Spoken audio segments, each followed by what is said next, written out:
इसमें विष्णु जी भविष्य में कलयुग के अंत में आएंगे। कल की विष्णु का भविष्य में आने वाला अवतार माना जाता है। ये पुराण कथाओं के अनुसार कलयुग में पाप की सीमा पार होने पर विश्व में दुष्टों के संहार के लिए कल की अवतार प्रकट होगा। कल की अवतार कलयुग के अंत के लिए होगा। ये विष्णु जी के अवतारों में से एक है। जब कलयुग में लोग धर्म का अनुसरण करना बंद कर देंगे तो तब ये अवतार होगा। ये कल्कि की कथा कल्कि पुराण में आती है।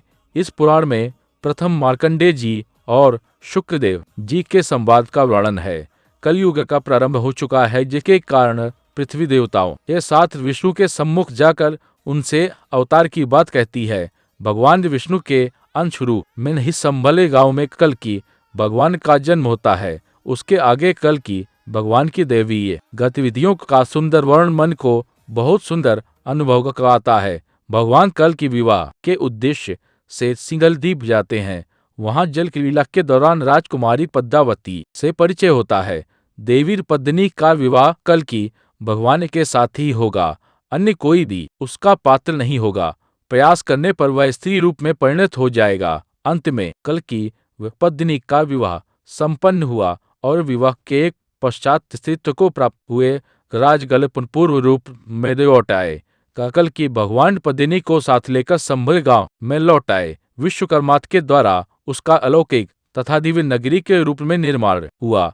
हरिद्वार में कल की जी ने मुनियों से मिलकर सूर्यवंश का और भगवान राम का चरित्र वर्णन किया। बाद में चतुर्भुज का कल की से युद्ध और उन्हें अपने घर ले जाने का वर्णन है, जहां वह अपनी प्राण प्रिय पुत्री रमा का विवाह कल की भगवान से करते हैं।